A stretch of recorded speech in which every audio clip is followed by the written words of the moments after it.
යේසුස් වහන්සේගේ ප්‍රේමයෙන් පිළිගන්න අතර අපි සමග අන්තර්ජාලය ඔස්සේ සම්බන්ධ වෙලා ඉන්න හැම කෙනෙක්වත් යේසුස් වහන්සේගේ ප්‍රේමයෙන් ඔබ හැම කෙනෙක්ම පිළිගන්නවා. මම අද දවසේ ඔබ සමග කතා කරන්න යනවා දෙවියන් වහන්සේගේ වචනේ. දෙවියන් වහන්සේගේ කරුණාව උන්වහන්සේගේ කරුණාව භුක්ති විඳින එවන රහස ඒක හිමින් කරගන්න රහස එහෙම නැත්නම් අපි දන්නවා ඒකේ අදහස් කරන්නේ මේ දේව කරුණාව කියන එක හැම කෙනාටම තිබෙනවා. දේව කරුණාව තුල උපරිම ප්‍රයෝජන අරගෙන එහෙම නැත්නම් කොහොමද මේ දේව කරුණාවෙන් ජීවිතේ ශක්තිමත් කරගන්නේ? එහෙම නැත්නම් ඒක රහස මොකක්ද කියලා අපි අද දවසේ ඉගෙන ගන්න යනවා. දේව කරුණාව භුක්ති විඳින රහස. ආමේන්. මොකද්ද? දේව කරුණාව භුක්ති විඳින රහස. හොඳයි. දෙවියන් වහන්සේගේ වචනේ මම විශේෂයෙන් එක කරුණක් විතර තමයි ප්‍රධාන කොට යොමු වෙන්නේ. ඊට අමතරව තව කාරණයකට අපිට සම්බන්ධ වෙන්න පුළුවන්. අපි දෙවියන් වහන්සේගේ වචනේ යාකෝබ පොතේ 4 වෙනි පරිච්ඡේදයේ 6 වෙනි පදයේ වෙතට අපගේ යොමු වෙන්න යනවා මේ වෙලාවේදී. යාකෝබ පොතේ 4:6 යාකෝබ 4:6 කියනවා උන්වහන්සේ වඩා කරුණාව දෙනසේක. ඉතිසා දෙවියන් වහන්සේ උඩගුවන්ට විරුද්ධව සිට යටහතුන්ට කරුණාව දෙනසේකයි ලියවිල්ලේ කියන්නේ. ආමේන්. අපි දකිනවා මේ ඊටම වැදගත් වෙනවා දෙවියන් වහන්සේගේ කරුණාව. ආමේන්. දෙවියන් වහන්සේගේ කරුණාව ඊටම වැදගත්. මේ කරුණාව කියලා කියන්නේ හරියට නිකන් වරප්‍රසාදයේ කියන තේරුම එහෙම නැත්නම් ඔව් ඒ වගේ තේරුමක්. වරප්‍රසාද නැත්නම් ඒක අපි හිමි වෙන්න ඕන දෙයක් නෙවෙයි. නමුත් දෙවියන් වහන්සේගෙන් නොමිලේ අපිට ලැබෙනා දෙයක්. අපි සුදුසු නැහැ. නමුත් දෙවියන් වහන්සේ අපිව සුදුසුසන් බවට පත් කරලා ඒ කරුණාව අපි කෙරෙහි දෙවියන් වහන්සේ තියලා තියෙනවා. ආමේන්. දැන් මෙතන කතා කරනවා දෙවියන් වහන්සේ කරුණාව දෙන්නේ කෙසේද? යටහතුන්ට තමයි දෙවියන් වහන්සේගේ කරුණාව ආකර්ෂණය වෙන්නේ. ආමේන්. දෙවියන් වහන්සේගේ කරුණාව උන්වහන්සේ දේ වචනේ කියන උඩගුවන්ට විරුද්ධව සිටිනවා කියලා කියනවා. උඩගුවන්ට විරුද්ධව සිටිනවා කියලා කියනවා. දැන් මේ උඩගුකම කියන එක ගැන අපි බැලුවොත් එහෙම යටහත්කම ගැන කියන්න ප්‍රථමයෙන් අපිට කතා කරන්න වෙන දෙයක් තමයි උඩගුකම කියන්නේ. උඩගුකම විවිධ දේවල් තුලින් අපේ ජීවිතේ පැමිණෙනවා. කොහෙන්ද මේ උඩගුකම කියන එක ආවේ? යටහත්කම කියන එකට ඔපොසිට් අනිත් පැත්තට තියෙන දේ තමයි උඩගුකම විරුද්ධ දේ. දැන් මේ උඩගුකම කියන එක සාමාන්‍යයෙන් හැම කෙනෙක් තුලම තියෙන්න පුළුවන් බොහෝ වෙලාවට. ඒක පැමිණෙන්න පුළුවන්. ඒ වගේම අපි දන්නේ නැහැ මේ උඩගුකම කියන එක නෑ විදිය. ඒක හරි භයානක දෙයක්. අපිව දෙවියන් වහන්සේගේ අනුග්‍රහය කරුණාව අපි කෙරෙහි තියලා තියෙනවා. එක වෙලාවකට ඒ කරුණාව අපිට නැති කරගන්න පුළුවන් මේ උඩගුකම නිසා. දැන් මෙතන අපිට දකින්න ලැබෙන මේ පදේ කියන්නේ උන්වහන්සේ උඩගුවන්ට විරුද්ධව යටහතුන්ට උන්වහන්සේගේ කරුණාව දෙනවා. දැන් අපි දන්නවා මේ උඩගුකම නිසා පළවෙනි ඒ ලෝකේ මවන්න ප්‍රථමයෙන් යමක් සිද්ධ වුණා. නේද? අපි දන්නවා මේ ලෝකේ විතර කතා කරනවා නැත්නම් ඒක කාල සීමාව නම් හරියටම දන්නේ නැහැ. කොයි කාල සීමාවද මේක සිද්ධ වුණේ කියලා. කොහොම නමුත් අපි යසායාගේ පොතට හැරෙනකොට අපිට දකින්න ලැබෙනවා යසායාගේ පොතේ 14 වෙනි පරිච්ඡේදයේ 12 වෙනි පදයේ වෙතට අපිට ගමන් කරන විට එතන කියනවා අපි කවුරුහරි කියවන්න යසායා 14 12 වෙනි පදේ දීප්තිමත් පහන්තාරකාව අලියක් පුත්‍රය ඔබ ස්වර්ගයෙන් වැටුණු හැටි ජාතින් හෙලා දැමුවා වුණුද බිමට සිඳ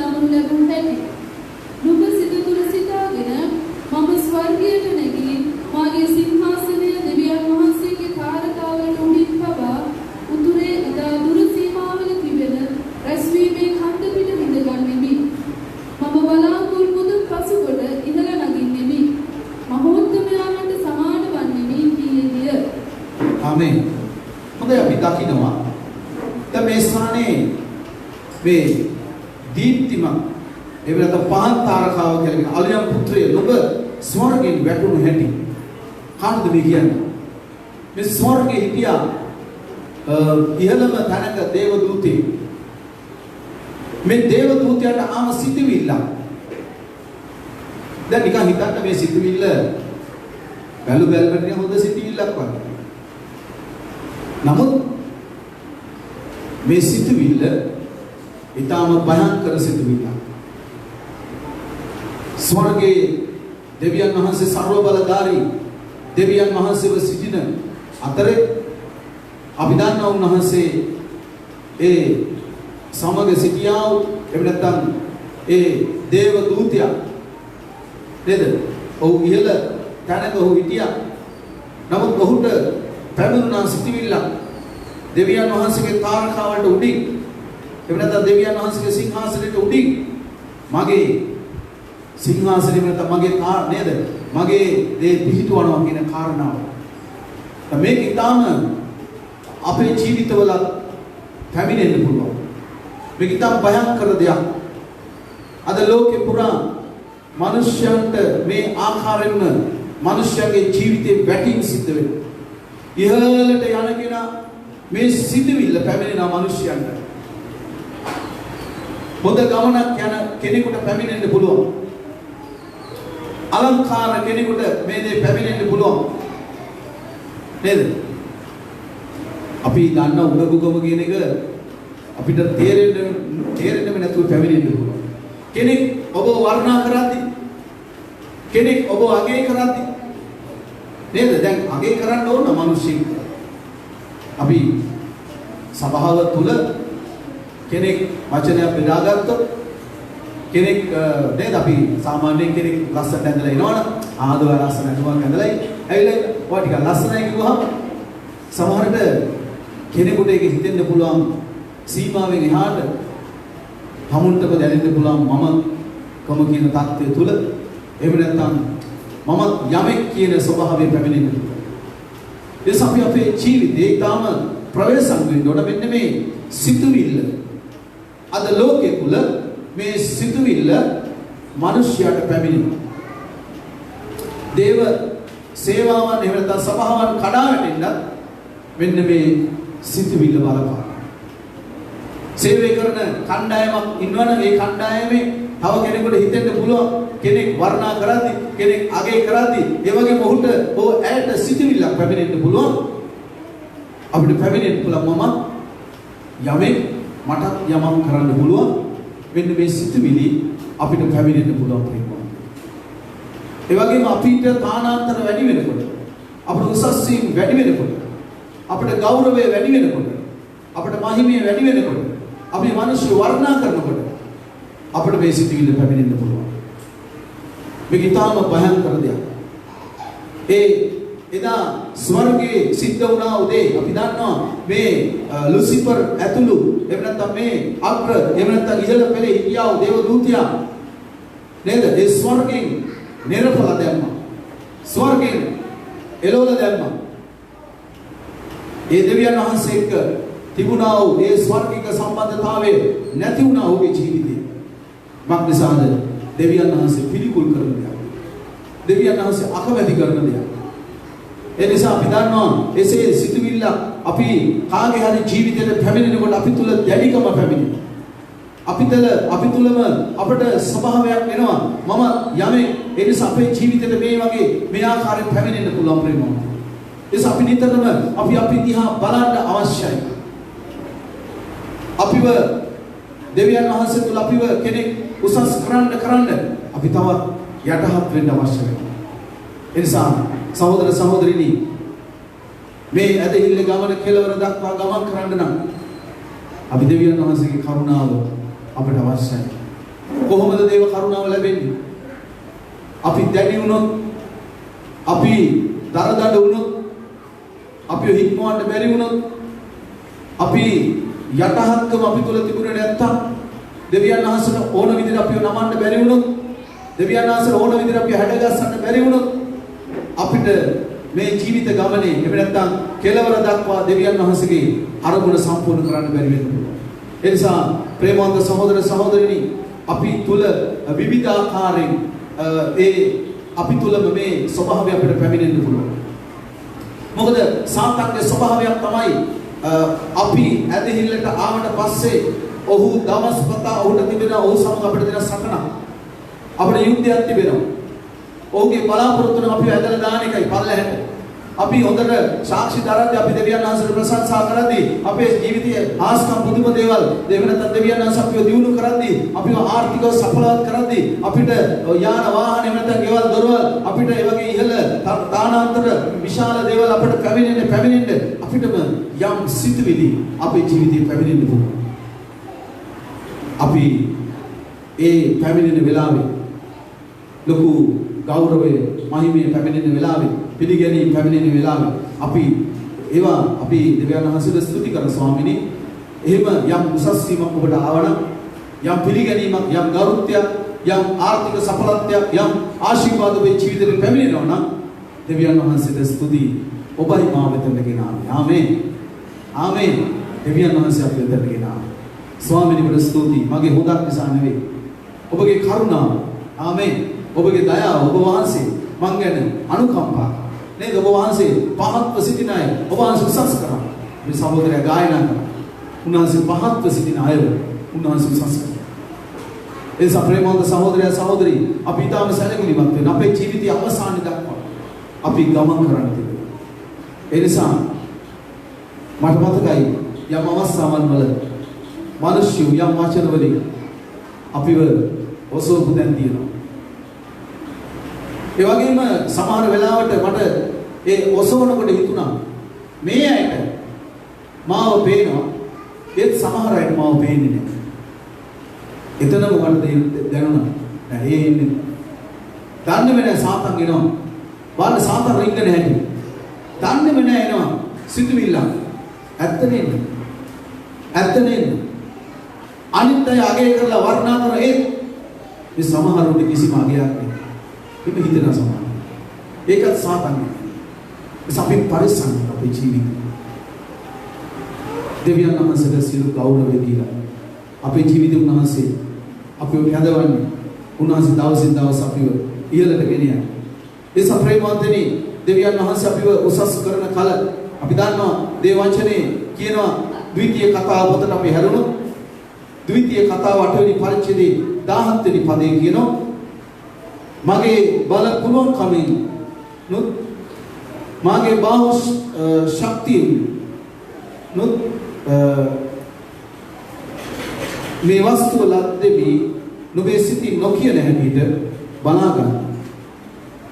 ස්වාමීන් වහන්සේ ඊශ්‍රායල් සෙනගට කියනවා මගේ ශක්තියෙන් මගේ බාහුවෙන් එහෙම නැත්නම් මගේ පුළුවන් කාර්කම් වලින් මේ වස්තුව මම දිවි කරගත්තා කියලා ඔබගේ එහෙම නැත්නම් ඔවුන්ගේ මුඛයෙන් පිට නොවන එහෙම නැත්නම් කතා නොකරන පිරිස ස්වාමීන් වහන්සේ ඊශ්‍රායල් සෙනගව අරගෙන ගියා. අපි දන්නවා ලක්ෂ 20කට ආසන්න සෙනග ඊශ්‍රායල් සෙනගවල දෙවියන් වහන්සේ පෝෂණය කළා. ඒ සෙනගට කෙලින්ම කියන්න සිද්ධ වුණා මම දෙවියන් වහන්සේගේ යතුමා. ආමේන්. දෙවියන් වහන්සේ මාව ඉස්සෙල්ලා. දෙවියන් වහන්සේ මාව උසස් කළා. දෙවියන් වහන්සේ මට සැපෙව්වේ. දෙවියන් වහන්සේ මාව පෝෂණය කළා. මේ වගේ අපේ මුඛේ විතරම ස්වාමීන් වහන්සේට අපි වගේනවා. මට මතකයි මම දෙවියන් වහන්සේ වෙතට ඇදහිල්ලට ආවට පස්සේ ඇදහිල්ලට ඇවිල්ලා ගොඩක් උත්සාහ කරා ජීවිතේ ජය ගන්න.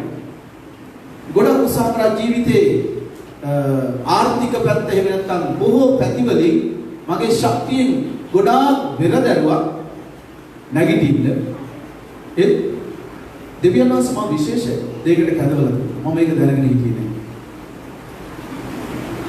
මම උත්සාහ කරේ මගේ ශක්තියෙන් තැනකට ගිහිල්ලා දේව සේවය කරනකොටත් එහෙමයි. මම කැමති වුණේ සභාවෙන් දීමනාවකින් යැපෙන්න.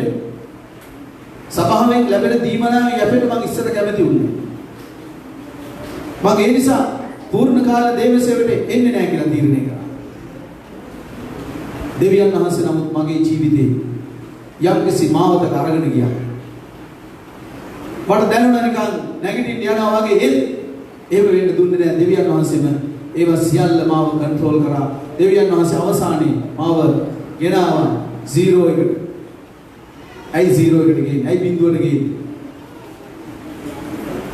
එතනින් තවත් වැටෙන්න තැනක් නැහැ. එතනින් පස්සේ දෙවියන් වහන්සේම පියවරෙන් පියවර දෙවියන් වහන්සේම පියවරෙන් පියවර අපිව රැගෙන එන්න පටන් ගත්තා දෙවියන් වහන්සේ. අද කිසිම තැනකින් කියන්න බෑ. මගේ ශක්තිය නිසායි. මගේ හැකියාව නිසායි. මගේ පුළුවන්කම නිසායි. මගේ ඒව ශක්තියෙන් ඒ නිසා කිසි කෙනෙක් මට කියන්න එහෙම අයිතියක් නැහැ කියලා. ඒ වෙනත කිසිම දෙයක් මටම පාරපු කරන්න පුළුවන් කමක් නැහැ. ඒකට හේතුව නම් ස්වාමීන් වහන්සේට සියලු ගෞරවය. එදා ඊශ්‍රායල් සෙනගෙන් දෙවියන් වහන්සේ බලාපොරොත්තු වුණේ. උන්වහන්සේ මත යැපෙන එකක් වීම. උන්වහන්සේ කළා වූ දේ ගැන වර්ණනා කරන දෙවියන් වහන්සේ මෙතෙක් මගේ ජීවිතේ මට මේ ආශිර්වාදය කරේ. ඒ නිසා දෙවියන් වහන්සේට සියලු ගෞරවය. කවුරු කෙනෙක් අපිට අපේ ජීවිතය යමක් අපි ඉහළ තැනකට දෙවියන් වහන්සේ ගෙනාව නම් ඒ පැමිණීම ඒක අපි ඒ ගරුත්වය පිළිගන්නේ නැතුව දෙවියන් වහන්සේ පිළිගැනීම ඒ ගරුත්වය උන්වහන්සේට දී යුතුයි. ආමේන්. මොකද හේතුව උන්වහන්සේ අපිව කැඳවන්නේ දෙවියන් වහන්සේව මහිමයට පත් කරන පිණිස. උන්වහන්සේගේ මහිමය පිණිස අපිව තෝරගෙන තිබෙනවා. ඒ නිසා ප්‍රේමවන්ත සහෝදරය සහෝදරී අපි තාම සැලකිලිමත් වෙන්න වෙනවා අපේ ජීවිතේ. මට මතකයි අපේ ඉහළ පෙළේ දේවදාසී දවසක් මට එක මිනිහෙක් කියනවා මේ ඉහළ පෙළේ අපේ ජේෂ්ඨ පාලකවරේ සහෝදරියට යාඥා කරලා තියෙනවා. මේ සහෝදරියට යාඥා කරලා යා පහළට එනකොට එතන කනිෂ්ඨ අංශේ තව පාලකවරේ කොහොම හරි පඩිපෙළේදී හම්බුනාම දැන් පඩිපෙළේදී මේ කනිෂ්ඨ එක්කෙනා යාඥා කරනවම අර මිනිස්සයා දෙකට වැටුණා. අර මිනිස්සයා කියනවා පාස්ටර් මේ ඉහළ එක්කෙනා එයා යාඥා කරා කිසි දෙයක් උනේ නැහැ. මම යාඥා කරපුවා ඇදගෙන වැටුණා. දැන් මොකද්ද මේ කියන්නේ? ආරයට වැඩිය මම ලෝකේ මම කෙරුවේ මටයි බලේ තියෙන්නේ. එයාට කිසි දෙයක් නැහැ. මම දන්නවා. පළවෙනි යාඥා කරපු දේවදාසයා. හොඳ ගමනක් ගියේ. හොඳ සේවයක් කරපු. සභාවක් ගණනාව බිහි කරපු. නායක විශාල ප්‍රමාණයක් බිහි කරපු දේවදාසයා. මම ඉදා මුතුන් කොට සලකනවා. මම අනිත් කෙනා සුළු කරනවා. නමුත් මට දැනෙනවා ඔහු කතා කරන්නේ ඔහු තුළට ඒ වෙලාවේ අර මිනිස්සු වැටුනහම උඩ යම ඇති වුණා. මේක ඊටම පරිස්සම් වෙනවා. අපි පාවිච්චි වෙන්නේ. නේද? මට මුල් කාලේ ඒ සිතුවිලි සමහරට ඇවිල්ලා තියෙනවා. අපිට අපි නොවැළුණුකම් තියෙන අපි ලදරු කාලයක් දෙන ආත්මිකව වැඩෙන්න නොවැළුණු කාල පරිච්ඡේද අපේ ජීවිතේ තියෙනකොට දෙවියන් වහන්සේ අපි තුලින් ක්‍රියා කරනවා. ඒක තමයි උන්වහන්සේගේ ජීවන රටාව. ආමේන්. යේසුස් වහන්සේට තිබිච්ච ජීවන රටාව තමයි මටත් තිබෙන්නේ. මොකද උන්වහන්සේ කිව්වා මට දුන් මහිමය ඔවුන්ට දුනිමි. ආමේන්. මම ඊයේ දවසේ මෙනෙහි කරපු කාරණාවක් තමයි මේ වචනේ. යේසුස් වහන්සේ කියනවා යෝහන් 17 වෙනි පරිච්ඡේදයේ උන්වහන්සේ මට දුන් මහිමය ඔවුන්ට දුනිමි කියලා. කාටද දුන්නේ? ඔවුන්ට. යේසුස් වහන්සේට සාමාන්‍ය ජීවන රටාව ખાસකම් පුදුම දේවල්. ආමේන්. යේසුස් වහන්සේට සාමාන්‍ය දෙයක්. උන්වහන්සේගේ ජීවන රටාවේ සාමාන්‍ය දෙයක්. ඒ සාමාන්‍ය දෙයම තමයි ඔබටත් මට. ආමේන්. පිළිගන්න පුළුවන්. ආමේන්. ඔබටත් මට ඒ සාමාන්‍ය ජීවන රටාව තමයි ඒක අපිට එළිදරව් වුණු ඒක අපිටපත් වුණු අපි ඒ ආකාරයෙන් දකින්න යනවා. හලෙලූයා. දෙවියන් වහන්සේ ක්‍රියා කරනවා. ඒ නිසා උන්වහන්සේගේ වචනේ කියන මා ක්‍රිය අදහන්න මා කරන ක්‍රියා කරන්නේ මම ස්වර්ගයට යන නිසා ඊට වඩා මහත් ක්‍රියා වුන් කරන්නේ. ආමේන්. දැන් අපිට ඔක ඉස්සරහම එකපාරම ලැබෙනකොට පොඩි ආභරණයක් වගේ එකක් දැනෙනවා. ඒක දැනෙනවා.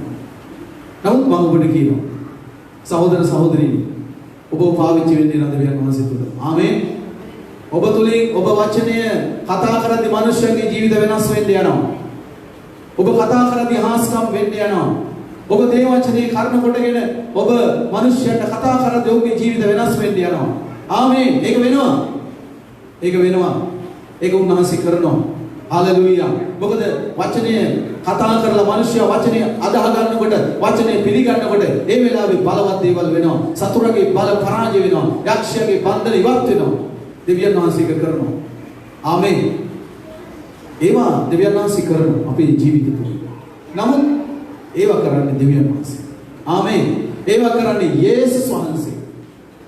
අපි රූකඩයක් වගේ දෙවියන් වහන්සේ අපිව හසුරුවනවා. අපිව හසුරුවනවා. නමුත් බලය පැමිණෙන්නේ දෙවියන් වහන්සේ. ආමේන්. ආස්කම් වෙන්නේ සුද්ධාත්මයන් වහන්සේ කර්ම කොටගෙන. ඒ නිසා ප්‍රේමවන්ත සහෝදරය සහෝදරි අපි දකින්නවා අපේ ශක්තියම අපේ බලයෙන්ම අපේ හැකියාවම නෙවෙයි දෙවියන් වහන්සේ අපි සමග ඉඳලා උන්වහන්සේ ක්‍රියා කරන්න යනවා. ඒ නිසා ප්‍රේමවන්ත සහෝදරය සහෝදරි අපි අපේ ජීවිතේ දවසින් දවස අපිව දෙවියන් වහන්සේ අපි අනර්ග දේ කරන්න අනර්ග අත්දැකීම් ලබන්න අනර්ග ලෙස අපේ ජීවිත පාවිච්චි වෙනකොට අපි තවත් ස්වාමීන් වහන්සේ සමගට අපේ ජීවිතේ නිහතමානී යටහත් තිබිකම් වැඩ. ආමේන්. ඒ අය තමයි දීර්ඝ ගමනක්. උඩුරු කමට කාලය කෙටි. ඒ නිසා ප්‍රේමවන්තනි අපි දීර්ඝ ගමනක් යන්න කැදෙව්ව අවසරයක්. දෙවියන් වහන්සේ අපිව වහල් කමෙන් කැදෙවේ නිසා. දෙවියන් වහන්සේ අපිව ඊටාම පාපේ මාර්ගවලින් දෙවියන් වහන්සේ අපිව තෝරගත්තේ නිසා. යේසුස් වහන්සේ අපේ ජීවිතේ ආනන්ද සලස්මක් තිබෙනවා. අපි දකිනවා අපි සාමුවෙල්ගේ පොතේ 15 වෙනි පරිච්ඡේදය බැලුවොත් අපි දන්නවා දෙවියන් වහන්සේ එක සාමුවෙල්ගේ පොතේ 15 වෙනි පරිච්ඡේදයේ මේ සාවුල් රජතුමාව දෙවියන් වහන්සේ තෝරගෙන යම්කිසි ගමනක් ආවා. නමුත් අපි දන්නවා මේ පරිච්ඡේදය කියවගෙන යනකොට ඒ වගේම ස්වාමීන් වහන්සේ කියන එතන දේවචනය කියන 20 වෙනි පදයේ මම ස්වාමීන් වහන්සේගේ හඬට කීකරු සමාවෙන්න 12 වෙනි පදයේ ස්වාමීන් වහන්සේගේ හඬට කීකරු පමණ දවන පූජාවලට යාග පූජාවලට ස්වාමීන් වහන්සේ ප්‍රසන්න වනසේක්ද පූජාවට වඩා කීකරු වීමත් වැටළුවන්ගේ තෙලට වඩා ඇහුම්කන් දීමත් හොඳේ. මක්නිසාද කැරලිකාරකම පේන කීමේ පාපයට මුරණ්ඩුකම දේවතාවන් හා රූප ඇදහිීමට සමානයි. නුඹ ස්වාමීන් වහන්සේගේ වචනේ පහ කළ නිසා උන්වහන්සේ නුඹ රජකමෙන් පහ කළසේකයි කීවේ කවුද?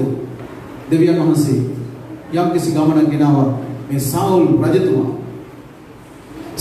රජතුමා ඔහු යම්කිසි ගමනක් ඇවිල්ලා අපි දන්නවා රජකම කියලා කියන්නේ රජකමේ කාල පරිච්ඡේදයක් එනකොට අපිට සමහරට අමතක වෙන්න පුළුවන් නේද? රජකම කියලා කියන්නේ රජවරුන්ට අමතක වුණා නේද? ඒක වෙන්න පුළුවන් ඕන ආණ්ඩුවක සිද්ධ වෙන්න පුළුවන්. තමු යමක් කරගෙන යනකොට තමුන්ට පිළිගැනීම් ගරුත්වයන් බොහෝ දේවල් ඒ රජවරුන්ට ලැබෙනකොට ඒ රජවරු යම් විදියකින් තමුන්ගේ මාර්ග වෙනස් කරගන්න පුළුවන්. ඒ සප්‍රේමවන්තිනි එදා අපි දන්නවා මේ සාවුල් රජතුමා ඒ ආකාරයෙන් ඔහුගේ සිත දැඩි වුණා ස්වාමීන් වහන්සේගේ වචනය සම්පූර්ණ නොකරන පිණිස. මොනවාද? දේවචනය සම්පූර්ණ නොවන පිණිස, සම්පූර්ණ නොකරන පිණිස. දෙවියන් වහන්සේ අපිව කැඳවන්නේ දේව වචනේ ඉෂ්ට කරන්න. දෙවියන් වහන්සේ සාවුල් රජතුමාව කැඳෙන්නේ දෙවියන් වහන්සේට ඕන විදිහට දෙවියන් වහන්සේට මේ දේශය පාලනය කරන පිණිස. නමුත් සාවුල් රජතුමා ඔහු ගමනක් ඇවිල්ලා එක තැනකදී ඔහු පාර වෙනස් කරා. මොනවද කරේ? පීල්ලෙන් පැන්නා. නේද? අපි පීලි පයින්න හොඳ නැහැ. පීලි පැනගුවා මොකද වෙන්නේ? අපි පීල්ලෙන් පයින් අපි දන්නව නෑ සමහරවිට. මේ සාවුල් දැනගෙන හිටියේ නෑ සාවුල් පීල්ලෙන් පයින් යන්නේ කියලා. සාවුල් මුලා වෙන්න යන්නේ කියලා දැනගෙන හිටියේ. නමුත් ඔහු ස්වාමීන් වහන්සේට උන්වහන්සේගේ වචනේ සම්පූර්ණ ඉෂ්ට නොකර මොකද එක වෙලාවක ස්වාමීන් වහන්සේගේ වචනේ සම්පූර්ණ ඉෂ්ට කරා. කොයිලා ඉෂ්ට කරා?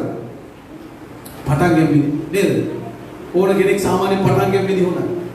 පටන් ගන්නේදී හොඳ ගමනක් යන්න පුළුවන්. පටන් ගන්න තුල මිනිස්සයා ඉදිරියට යනකොට නේද? කැපකිරීම වෙන්න පුළුවන් නේද? බොහෝ දේවල් වලට අපි පළවෙනි ස්ථානය දෙන්න පුළුවන්. නමුත් අපි කාලයක් යනකොට අපේ ජීවිතේ සමහර විට අපිට දන්නේම නැහැ. අපි ඒ කැපවීම ඒවා අපේ ජීවිතෙන් අයින් වෙන්න පුළුවන්. ඒ සමගිය සහෝදර සහෝදරිනි මේ සාවුල්ගේ දෙවියන් වහන්සේ රජකම පහ කරලා දැන් සාවුල් තුල තිබුණ දේව ආත්මය උගෙන් ගියා. ඒ නිසා ප්‍රේමවන්ත සහෝදරයා සහෝදරී අද උදෑසන ඔබත් මම 100% දෙවියන් වහන්සේට නමන්න පුළුවන් කෙනෙක් වුණා. දෙවියන් වහන්සේගේ වචනයට යටත් වෙන කෙනෙක් වුණා. එනිසා මේ මිනිස්යා නැත්නම් සාවුල් දේව වචනයට යටත් වුණේ නැහැ. අපිටත් අපි දේව වචනේ අහනවා. දේව වචනේ අහගෙන යනකොට අපි කී දෙනෙක් ඒ වචනේ ඉහළින් පිළිගන්නවා. කී දෙනෙක් ඒ වචනයට අපේ සිත යොමු කරගන්නවා. ඔබ බයිබලයේ කියවගෙන යනකොට ඔබට දෙවියන් වහන්සේ කතා කරන්න පුළුවන්. ඔබ දෙවියන් වහන්සේගේ වචනය ඔබ මෙනෙහි කරගෙන යනකොට දෙවියන් වහන්සේ ඔබට කතා කරනකොට අපිට කතා කරන දෙවියන් වහන්සේ අපිට ඉන්නේ කතා කරන දෙවි කෙනෙක්. නමුත් අපි දකිනවා මේ කතා කරගෙන යනකොට ස්වාමීන් වහන්සේ අපේ ජීවිත එවෙ නැත්නම් දෙවියන් වහන්සේ අපේ ජීවිත උන්වහන්සේට අවශ්‍ය දේ කරන්න අපි නාමශීලී වෙන්න අවශ්‍ය වෙනවා. අපි දන්නවා යේසුස් වහන්සේගේ ජීවිතය ගැන කතා කරන කල පිලිප්පි 2 පස්වෙනි පදයේ කියනවා ක්‍රිස්තුස් යේසුස් වහන්සේ තුල තිබුණු සිතම නුඹලා තුල තිබේවා. යේසුස් ක්‍රිස්තුස් වහන්සේ තුල තිබුණා වූ සිතම නුඹලා තුල තිබේවා. ප්‍රේමවන්ත සහෝදරයා සහෝදරී අපි හැම කෙනෙක්ම අද උදෑසන දෙවියන් වහන්සේ තෝරගෙන තිබෙන්නේ දෙවියන් වහන්සේගේ වැඩේ සම්පූර්ණ කරන පිණිස. ඒකට අවශ්‍යයි දෙවියන් වහන්සේට අවශ්‍ය විදියට ක්‍රියා කරන කටයුතු කරන මිනිස්සු. මෙතන කියනවා ක්‍රිස්තුස් යේසුස් වහන්සේ තුල තිබුණු සිතම නුඹලා තුල තිබේවා. ක්‍රිස්තුස් වහන්සේ තුල තිබුණු සිත. ඔබ දන්නවද? දෙවියන් වහන්සේ අපිව තෝරගත්තු අරමුණ නම් යේසුස් වහන්සේ වගේ 100% පියාණන් වහන්සේට කීකරු වෙන කෙනෙක් ලෙස පරිවර්තනය වෙනවා දකින්න. ආමේන්. ඒ නිසා තමයි පෞල්තුමා කියන්නේ යේසුස් ක්‍රිස්තුස් වහන්සේට තිබුණු සිතම නුඹලා තුල තිබේවා. ආමේන්. යේසුස් වහන්සේට තිබුණු සිත. උන්වහන්සේගේ වචනේ කියන මෙතන උන්වහන්සේ දෙවියන් වහන්සේගේ රූපාකාරය දරනසේ දෙවියන් වහන්සේට සමානව සිටීම තමන් විසින් වස්තුවක් එහෙම නැත්නම් තමන් විසින් අල්ලාගෙන සිටී වස්තුවකේ නොසිතා ඒ ඉවත් කර මනුෂ්‍යගේ සමානත්වයට පැමිණිසා. දාසයෙකුගේ ස්වරූපයකින්. ආමේන්. දාසයෙකුගේ ස්වරූපයකින් මනුෂ්‍යගේ සමානත්වයට පැමිණිසේ. දැන් අපි දන්නවා ලුසිෆර්ට ආවා වූ සිටිවිල්ලයි යේසුස් වහන්සේ තුල තිබුණා වූ සිටිවිල්ලයි අතරේ වෙනස මොකක්ද කියලා. ලුසිෆර්ට ආවා සිටිවිල්ලක් මම මහෝත්තමයාණන්ට සමාන වෙනවා. මගේ සිංහාසනයේ ඉහළින් තියෙනවා. එහෙම නැත්නම් නේද? මගේ තාරකා ඒ තාරකාවලට වඩා ඉහළින් නේද? මේ වගේ ඔහුට ආවා ආමුතුම සිටිවිල්ල. නමුත් යේසුස් වහන්සේ උන්වහන්සේ කවුද? සර්ව බලධාරී දෙවියන් වහන්සේ. උන්වහන්සේ දෙවියන් වහන්සේගේ පුත්‍රයාණෝ. ඒ වගේම උන්වහන්සේ කරුණ කොටගෙන ලෝකෙ වැව්වා. උන්වහන්සේ ගැන මෙතන කතා කරනවා. උන්වහන්සේ මේ සියල්ල නේද? මේ ග්‍රහලෝක මේ සියල්ල සූර්යයා මවන්න උන්වහන්සේ කරුණ කොටගෙන වැව්වා ප්‍රේමවත්. ආමේන්. අපි নমස්කාර කරන තරම් වහන්සේ මේ යේසුස් ක්‍රිස්තුස් වහන්සේ කරුණ කොටගෙන ඒ සියල්ල වැව්වා. ඒ නිසා නමුත් අපි දකිනවා උන්වහන්සේ මොනවද කරේ? උන්වහන්සේ එවැනි බලධාරීත්වයක්, උන්වහන්සේ එවැනි තේජසක්, එවැනි මහිමාන්විත ජීවිතයක් උන්වහන්සේට තිබෙන කල උන්වහන්සේ මොනවද කරේ? උන්වහන්සේ දෙවියන් වහන්සේගේ සමාන සිටිනා රූපාකාරය නේද? ඒක සමානව සිටීම තමන් විසින් අල්ලාගෙන සිටිය යුතු වස්තුවකයි නොසිතා. මොකද්ද? ඒ මහිමාන්විත ජීවිත මට මෙතනින් එහාට යන්න බෑ. මට මෙතනින් එහාට යන්න මම මෙතනම ඉන්නවා. අපි කවුරුත් යමක් අතාරින්න ලේසි වෙන්නේ නැහැ. වටිනා දෙයක් අපිට තියෙද්දි අපි ඒක අතාරින්න ලේසියෙන් අපේ සිත යටත් වෙන්නේ නේද? අපිට දැන් මෙතන උන්වහන්සේට තිබුණ දෙවියන් වහන්සේට සමානව සිටීම Taman නේද? ඒක තමුන් විසින් අල්ලාගෙන සිටියේ වස්තුවක නොසිතා ඒ ඉවත් කර මොනවද උනේ? 16කුගේ ස්වරූපය. ආමේන්. 16කුගේ ස්වරූපය. 16 කියලා කියන්නේ කවුද? 16 කියන්නේ ස්වාමීන් කීකරු වෙච්ච කෙනෙක්. 16 කියලා කියන්නේ කෙනෙක්ගේ යටතේ ඉන්න කෙනෙක්. ඒ නිසා යේසුස් වහන්සේ යෝහන් පොතේ බොහෝ ස්ථානවල කියනවා මා එව් තනන් මහන්සේ. මොනවද කියන්නේ? මා එව් තනන් මහන්සේ. එනම් පියාණන් වහන්සේගේ යම්කිසි වැඩකට යේසුස් වහන්සේ කීකරු වෙලා 100% උන්වහන්සේට අවශ්‍ය දේ කරන පිණිස පියාණන් වහන්සේට යටත් වෙලා මොනවද කරේ? උන්වහන්සේ මිනිස්යාගේ සමානත්වයට කැමරුණා වෙනවා. හalleluya. මිනිස්යාගේ සමානත්වයට කැමරුණා. මේක තමයි යේසුස් වහන්සේගේ සිත. අපි දන්නවා සාතන්ගේ සිතුවිල්ලයි යේසුස් වහන්සේගේ සිතුවිල්ලයි. දැන් මෙන්න මේ යටහත් සිත තිබෙනවා නම් මෙන්න යේසුස් වහන්සේගේ සමානත්වයට ඕන් ඇවිල්ලා. අපි වෙතට තමයි ගියේ. ආමේන්. අපි ඇදහිල්ලට එනකොට අපි ගැලවීමට ඇවිල්ලා අපි ඊට පස්සේ යේසුස් වහන්සේ සමග ගමනක් යනකොට අපි ආරම්භ කරනකොට අපිව සමහර විට ඒ ටැග් වලින් ගෙනියනවා. සමහර විට අපි ඊට ඉහළින් ඉන්න නායකයෝ යම්කිසි විදියකින් අපිව ඒ ටැග් වලින් ගෙනියන්න බලනවා. දේවසිංහට ආවම පව සමහරට අපි තුල අපිට දෙයක් කිව්වහම අපිට කිව්ව දේ නෙමෙයි කරන්නේ වෙන එකක් කරනවා ගිහින්. ඒක 100% කීකරුකම නෙමෙයි. මුල් කාලේ අපි ගොඩ නගනවා කියන දේ විතරක් කරන්න. මොනවාද? කියන දේ විතරක් කරන්න ඉස්සෙල්ලා අපි පුරුදු වෙන්න ඕනේ. නේද? කියන දේ. ඊට පස්සේ තමයි ඒක තමයි දෙවියන් වහන්සේගේ සම්පූර්ණ කැමැත්ත කරන්න මිනිස්සුව පුහුණු කරන්න තියෙන්නේ.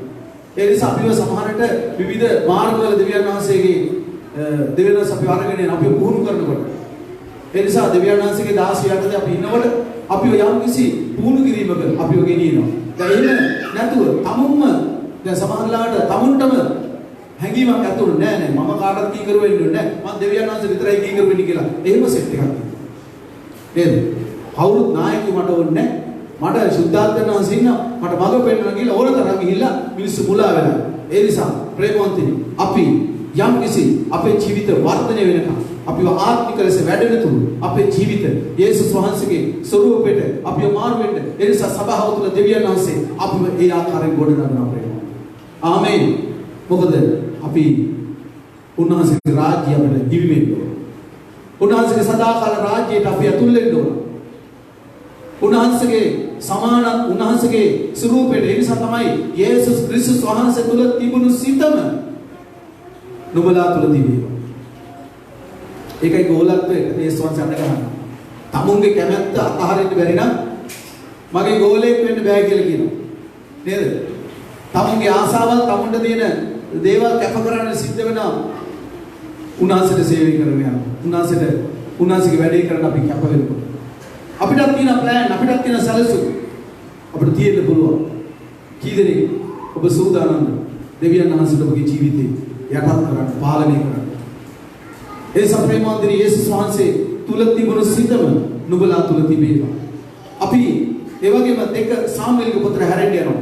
2 සාමුවෙල්ගේ පොතේ අපි ඒ චරිතයක් ගැන පොඩ්ඩක් බලන්න යනවා. 9 වෙනි පරිච්ඡේදයට හැරෙන්න. බහලා ඇති මේ පිබෝෂෙත් ගැන පිට කලින් මම මේ පිබෝෂෙත් ගැන කතා කරලා තියෙනවා. දෙවියන් වහන්සේ අපි දකින්න ඔහුව අරගෙන ආවා. එහෙම නැත්නම් යම් විදියකින් මෙතන දාවිත්තුමා කියනවා සාවුල්ගේ වංශ කවුරු හරි ඉතුරු වෙලා ඉන්නවනම් මට මෙතන කියනවා මම යෝනාතාන් නිසා ඔහුට කරුණාව පෙන්වී කීසි කියලා පණිවිඩයක් යවනවා. එහෙම නැත්නම් කවුද ඉතුරු වෙලා ඉන්නේ කියලා. ඊට පස්සේ මෙතන අපිට දකින්න ලැබෙන සාවුල්ගේ වංශයේ දෙවෙනි තුන්වෙනි පදේ කිසිවෙක් තව ඉතුරුව නැද්ද? ඉතුරුව ඇත්නම් ඔහුට දෙවියන් වහන්සේගේ කරුණාව පෙන්වන්නේ මේ කීවේ. දාවිත් කියන්නේ හොඳ රජෙක්. දාවිත් කියනවා මේ සාවුල්ගේ වංශේ කවුරු හරි කෙනෙක් ඉන්නවද? මොකද යෝනාතාන් කියලා කෙනෙක් ඔහුගේ පුත්‍රයෙක් හිටියා. උිතාමත් දාවිට ප්‍රේම කරපු කෙනෙක්. ඒ වගේම අපි දකිනවා මෙතන දාවිත් කියනවා දාවිත් රජකමට ඇවිල්ලා මේ වෙනකොට රජෙක් ලෙස පාලනය කරන කාලේ ඔහු තීරණය කළා ඔහුගේ වංශේ කවුරු හරි ඉන්න ඕන දෙවියන් වහන්සේගේ කරුණාව පෙන්වන්න ඕනේ. දෙවියන් වහන්සේගේ කරුණාව පෙන්වන්න. මේක ඉතාම වැදගත් ප්‍රේමවන්තයෙක්. ඊට පස්සේ අපි දකිනවා හොයාගෙන යනකොට දැනගත්තා මෙහෙම කෙනෙක් ඉන්නවා. එවිට දාවිත් රජ පණිවිඩය යවා. අපි පස්වෙනි පදේ කවුරුද කියවන? පස්වෙනි පදේ. සමහර හයවෙනි පදේ කියනවා. හයවෙනි පදේ.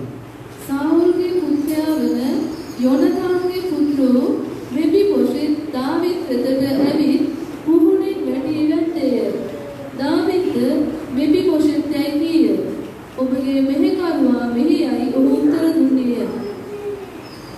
හරි. දැන් අපි දකිනවා මේ මෙෆිබොෂෙත් කියලා කියන්නේ කකුල් දෙකම කොර වෙච්ච කෙනෙක්. පාද දෙකම කොර වෙච්ච කෙනෙක්. නමුත් මේ වංශෙ ඉතුරු වෙලා හිටියා. මොහු මෙෆිබොෂෙත් ඉතුරු වෙලා හිටියා. නමුත් දාවිත් තීරණය කරා ඒ පරම්පරාවේ එහෙම නැත්නම් ඔහුට කරුණාව පෙන්වන්න පිණිස. ඒ වගේම ඔහු තීරණය කරා ඔහු තුල තිබුණා ඒ කරුණාව හිමි කරගන්න පුළුවන් හදවතක් ඔහුට. ඒක තමයි ඊටම වැදගත් වෙන්නේ. අපි දන්නවා දෙවියන් වහන්සේගේ උරුමකාරකමට බොහොම කැඳවලා තිබෙනවා. මේ දාවිත් කතා කොට බය නොවන්න. සැබෑවට ඔබේ පියු යෝනාතන් නිසා මම නුඹට කරුණාව පෙන්වා නුඹේ පියු සාවුල්ගේ සියලු ගම්පි නුඹට නැවත දෙන්නෙමි. නුඹ වනාහි මාගේ මේසේ නිතර කෑම කන්නේයයි ඔහුට කීවේ. අපි දකිනවා මේ කතාව සම්පූර්ණයෙන් අපිට දකින්න පුළුවන්. මේ මෙෆිබොෂෙත් ඇවිද ගන්න බැරුව හිටුව පැත්තකට වෙලා ඔහු ජීවිතේ කිසිම දෙයක් නැතුව හිටපු හිස් මිනිහෙක්. නමුත් දෙවියන් වහන්සේ ඔහු ගැන සැලකුවා. ඒ වගේම ඔහු ඊටමත් එතන එක වචනයක් කියනවා. ඔහු කියනවා මේ 8 වෙනි පදය ඔහු වැඳ කතා කොට ඔබ විසි මාවැනි මල බල්ලෙකු සැලකීමට ඔබගේ මේ කරුවා කවුදයි කීවේ. මොනවාද කියන්නේ ඔහුට මේ වෙනකොට ඔහු තුල බල කොටුවක් හැදිලා මම වැඩක් නෑ මම සුදුසෙක් නෙවෙයි මම වගේ කෙනෙක් ගැන සලකන්න තරම් මම එච්චර වටින කෙනෙක් නෙවෙයි. එවැනි තැනක ඔහු සිටියා. ප්‍රේමවන්ත සහෝදරයා සහෝදරී අපිට පුළුවන් නම් දෙවියන් වහන්සේ ඉස්සරහා පිට එවැනි යටහත්කමකින් උන්වහන්සේ අපේ හදවතට පිළිගන්න. එවැනි යටහත්කමකින් නේද අපි නිතරම දෙවියන් වහන්සේගේ කරුණාව පමණයි දෙවියන් වහන්සේගේ අනුග්‍රහය පමණයි උන්වහන්සේගේ ඒ අනුග්‍රහය පමණයි මට ඉදිරියට ගමන් කරන්න පුළුවන්. ඒ වගේ මේ මිනිස්යා මේ මෙෆිබොෂෙත් කියන මිනිස්යා ඊටම ඒ එවැනි යෝජනාවකදී නේද දාවිත්ගේ එවැනි යෝජනාවට ප්‍රතිචාර දක්වපු ආකාරය ඔහු ගැන මේ බයිබලයේ සඳහන් වෙන්න හේතු වුණා. දෙවියන් වහන්සේ ඔහුගේ පාද කොර වෙලා තිබුණා. දෙවියන් වහන්සේගේ උරුමය ඔහුගේ ජීවිතේ අයිමුනේ නෑ ප්‍රේම. අපේ ජීවිතේ ප්‍රශ්න තිබෙන්න පුළුවන්. අපේ ජීවිතේ ගැටලු තියෙන්න පුළුවන්. අපේ ජීවිතේ සමහර දේවල් අපිට තවම හිමි වෙලා නැති වෙන්න පුළුවන්.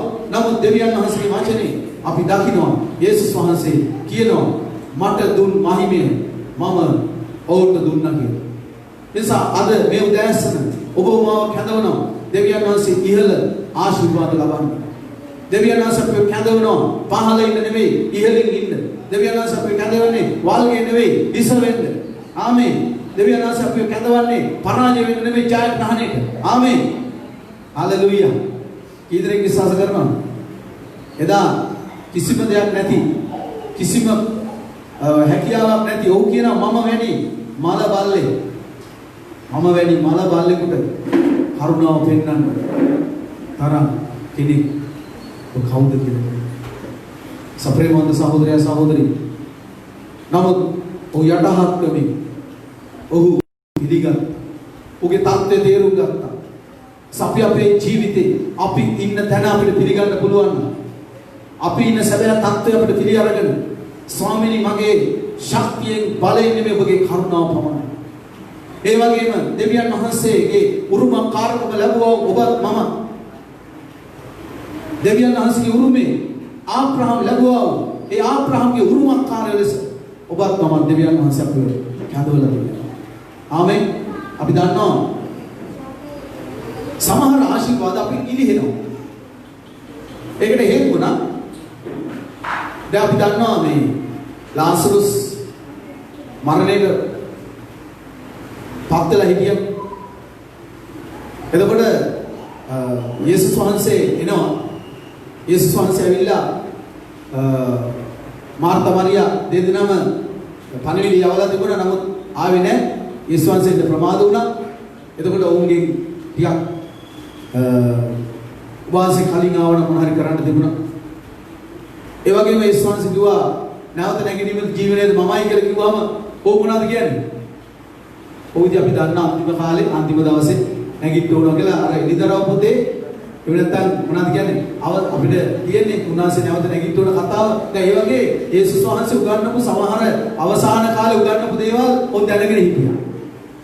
සමහරට අපි ස්වර්ගයට ගිහිල්ලා භුක්ති විඳින දේවල් දන්නවා පොළවේ. තවම අපි හිමි කර ගන්න ඕන දේවල් තවම දන්නේ නැහැ ප්‍රේමවත්. දන්නවා. ඒවා දන්නේ නැති නිසා අපිට හිමි වෙන්නේ. දෙවියන් වහන්සේගේ මහිමය කියලා කියන්නේ උන්වහන්සේ නේද මේ ඒ දෙදෙනාට කියනවා ඔබ විශ්වාස කරන දෙවියන් වහන්සේගේ මහිමය දකින්න. උන්වහන්සේ කිව්වේ මේ මතු රාජ්‍යක මහිමයක් ගැන නෙමෙයි උන්වහන්සේ කිව්වේ. උන්වහන්සේ මොකක්ද? පොළවේ ආශිර්වාදයක් ගැන කිව්වා. පොළවේ ඒ කාලය තුල හිමි කරගන්න යන දේවල් ගැන කිව්වා.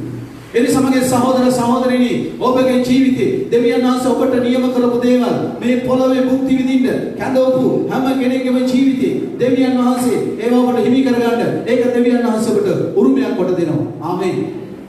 ඒකට ඔබ සුදුසුයි. ඔබ ඒකට කියන්න එපා හැමදේම අපිට විඳවන්න තමයි වෙලා තියෙන්නේ මේ පොළවේ. අපිට විඳව ඉන්න තමයි වෙලා තියෙන දුක් විඳින්න කියන්නේ මේකයි කියලා. ඒක අයිති කරගන්න එපා. ආමේන්. ආමේන්. කීදෙනෙක් විශ්වාස කරනවද? මේ පොළවේ ආශිර්වාදේ ඔබට මට උරුම වෙනවා.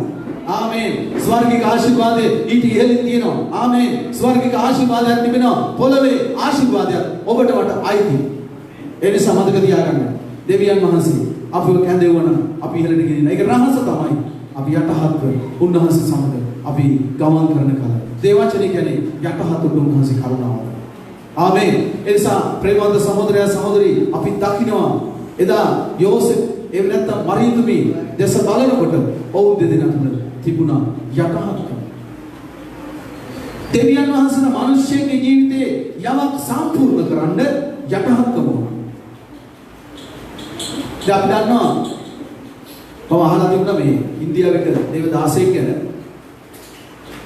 එයාගේ අම්මයි තාත්තයි කිසිම ආත්මයක් ගලවලා නැහැ.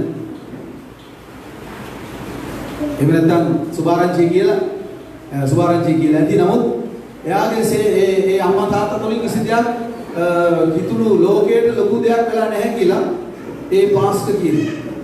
නමුත් ඒ පාස්ටර් ඒ රට තුල විශාල සේවයක් කරන දහස් සංඛ්‍යාත සෙනග ලක්ෂ සංඛ්‍යාත සෙනග මෙහෙවන දේවදාසී. නමුත් ඒ අම්මට මොනවද දන්නවද? ඒ අම්මට තාත්තා.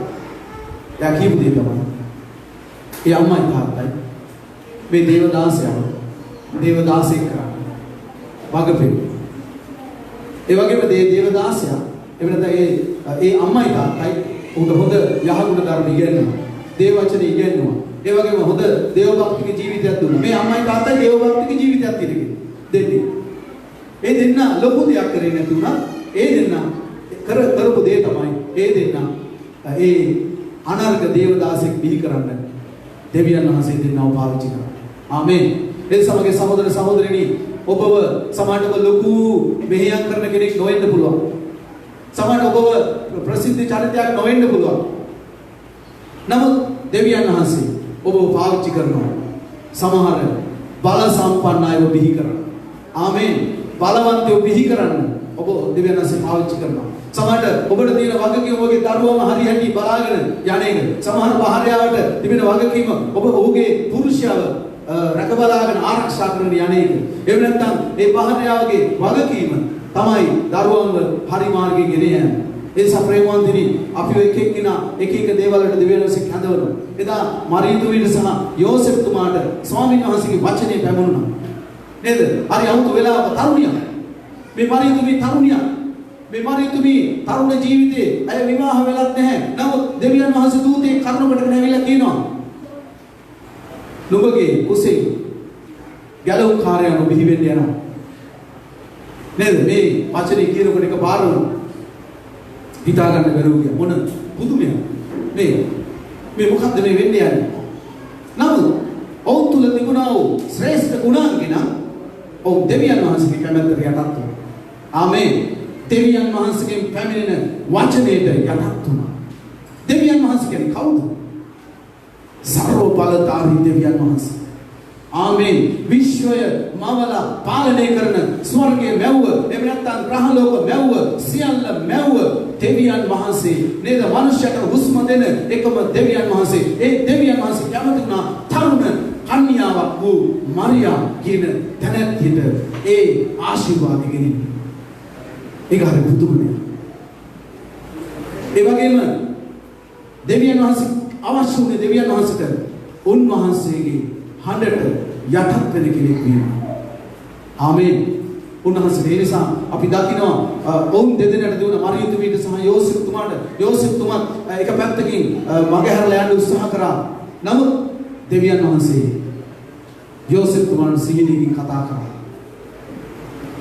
අපි දන්නවා දෙවියන් වහන්සේ කතා කරන කල යටත් වෙන මිනිසයා, දෙවියන් වහන්සේ කතා කරන කල නැමෙන සුළු මිනිසයා, දෙවියන් වහන්සේ කතා කරන කල අපේ ජීවිතේ හික්මවන මිනිසයා ඕ කර්ණ කොටගෙන දෙවියන් වහන්සේ කැමැති ඉස් කරනවා. ඒ නිසා අද මේ උදෑසන දෙවියන් වහන්සේ අපිව කැඳවන්නේ දෙවියන් වහන්සේට යටත් මිනිසෙක් වීම. ආමේන්. දෙවියන් වහන්සේට නවන්න පුළුවන් මිනිසෙක් වීමයි. එදා යෝසෙෆ්වත් එදා මරියතුමීවත් දෙවියන් වහන්සේට ඕන විදිහට නවන්න පුළුවන් වෙච්ච නිසා ඒ දෙවියන් වහන්සේගේ අරමුණ සම්පූර්ණ කරන්න පුළුවන්. අද ගොඩක් වෙලාවට අපිම දැඩි වෙලා තියෙනවා. අපිම මුරණ්ඩු වෙලා තිබෙනවා. අපි දෙවියන් වහන්සේගෙන් අපිට යමක් පැමිණෙනකොට කල අපි මොනවද කරන්නේ? අපි ඒකට හරස් ප්‍රශ්න දානවා. අපි සමහර දේවල් වලට හරස් වෙනවා. අපි සමහර කීකර වෙන්නේ නැහැ. දෙවියන් වහන්සේ අපිට සමහර දේවල් වගකීමක් දෙනකොට අපි ඒකට යටත් වෙන්නේ නැහැ. ඒකට කීකර වෙන්නේ නැහැ. ඒක ගණන් ගන්නෙ නැහැ. දෙවියන් වහන්සේගේ වචනය සුළු කරනවා. එදා සාවුල් කරේ ඒ ආකාරය. සාවුල් කරේ දෙවියන් වහන්සේ කතා කරද්දී ඒක සුළු කරා. දෙවියන් වහන්සේ කතා කරන්නේ නිකන් සෑහලුවට ගත්තා. නමුත් ප්‍රේමවන්තිනි යෝසෙෆ්තුමා දෙවියන් වහන්සේට බය වුණා. ආමේන්. දෙවියන් වහන්සේට බය වුණා. කවුද දෙවියන් වහන්සේ? මේ සියල්ලේ අයිතිකාරයා. ආමේන්. සියල්ලේ අයිතිකාරයා මිනිස්සෙක්ව හසුරවන්න කැමති වීම මොනතරම් භාග්‍යයක්. ආමේන්. එදා අපි දන්නවා යෝනා කියන මිනිසයා නිනිවේ දේශනා කරන්න කියලා කිව්වහම නේද? උතානසස්තරේ යනකොට දෙවියන් වහන්සේ තීරණය කරා කුණාටුවක් කියවන්න. මේක මිනිසෙක් නිසා. මුළු මොහොත කුණාටුවක්. මුළු මොහොත නේද මේ නැව ගමන් කරන ප්‍රදේශයේ ලොකු කුණාටුවක් වෙන්න සැලසුවා දෙවියන් වහන්සේ.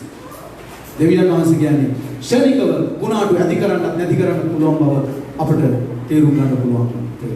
ආමේන්. හලෙලූයා. ආමේන්. දෙවියන් වහන්සේට මහිමේ වේවා. ප්‍රේමවන්ත සහෝදරයා සහෝදරී අපි කොච්චර යටහත් වෙනවද දෙවියන් වහන්සේ සසකලා. ආමේන්. අපි දන්නා දෙවියන් වහන්සේගේ වැඩ කරන්නේ ගොඩක් ලොකු මිනිස්සු නෙවෙයි. අද ගොඩක් දෙවියන් වහන්සේගේ රාජ්‍යයට බලපෑමක් කරන්නේ බොහොම පොඩි අය. ලොකු දැනුම දින අය නෙවෙයි. ඒ සප්‍රේමවන්තනි දෙවියන් වහන්සේට බොහෝ පාවිච්චි කරන්න පුළුවන්. කී දෙනෙක් විශ්වාස කරනවා? අවශ්‍ය දේ ස්වාමිනී මෙන්න මම ආමේන්. ස්වාමිනී මෙන්න මම ඔබ වහන්සේට යටත් වෙනවා. මෙන්න මගේ ජීවිතයට යටත් කරනවා. උන්වහන්සේට අවශ්‍ය වෙන්නේ අපේ සිත උන්වහන්සේට යටත් කර දීමයි ප්‍රේමවන්ත. ඒ නිසා අපි දකිනවා එදා මෙෆිබෝෂෙත් නේද කරුණාව ලැබුවා. අපි 12 වෙනි පදයේ බලනකොට ඒ එක සාමුኤල් සමාන 2 සාමුኤල් 9:12 එතන කියනවා කවුරුද කියවන්න 12? ඉකානම් බාලපුත්‍රයෙක්ය. ශිවාගේ වැසි සියල්ලෝ මෙපිබොෂෙත්ගේ වැඩකාරයෝව සිටියෝය. මෙලෙස මෙපිබොෂෙත් යෙරුසලමේ විසීය. මක්නිසාද ඔහු රජුගේ මේසේ විතරම කෑම කෑවේ. ආමේන්. මොනවාද කරේ? රජතුමාගේ මේසේ කෑම කන්න මෙපිබොෂෙත් දෙවියන් වහන්සේ කැඳෙව්වා. හලෙලූයා. ප්‍රේමවන්ත සහෝදරයා සහෝදරී අපිව දෙවියන් වහන්සේ සමග උන්වහන්සේ සමග හිඳවන පිණිස උන්වහන්සේ සමග සදාකාලයක් ජීවත් වෙන පිණිස දෙවියන් වහන්සේ බොහොම කැඳවලා තියෙනවා. හලෙලූයා. දෙවියන් වහන්සේ සදාකාලයක් ඔබ සමග ගමන් කරන්න, ඔබ රැගෙන යන්න, ඔබ රජකම් කරන්න දෙවියන් වහන්සේ අපිව කැඳවලා තියෙනවා. හලෙලූයා. ඒ නිසා දෙවියන් වහන්සේට අපි ස්තුති කරමු. දෙවියන් වහන්සේ අපේ බලාපොරොත්තු වෙන එක දෙයයි ස්වාමීන් වහන්සේට ඕන විදියට නමන්න පුළුවන් යටහත් සිතක් ඇති මිනිසෙක් වීමයි. ඒ නිසා ප්‍රේමවන්ත සහෝදරයා සහෝදරී අපි හැම කෙනෙක්ම යටත් වෙමු ස්වාමීන් වහන්සේට. අපි බාරයෙමු ස්වාමීන් වහන්සේට. ස්වාමීනි මට මගේ ශක්තියෙන් නෙවෙයි ඔබගේ කරුණාවෙන් දේව කරුණාව ලැබපු කෙනෙක් වෙමු. ආමේන්. දේව අනුග්‍රහය ලැබුවා කෙනෙක් වෙමු. ස්වාමීන් වහන්සේට ඔබව වටිනවා. ඒ නිසා අද උදෑසන දෙවියන් වහන්සේ ඔබව තෝරගෙන තිබෙනවා. ඒ නිසා ඔබගේ සිතුවිලි කල්පනා තේරුම් ගන්න. ඔබට යමක් තිබෙනවා නම් ඔබ ඉහළින් ඉන්නවා නම් දෙවියන් වහන්සේට ස්තුති කරන්න. ස්වාමීනි ඔබගේ කරුණාව. ආමේන්. හලෙලූයා. හලෙලූයා. ප්‍රශංසා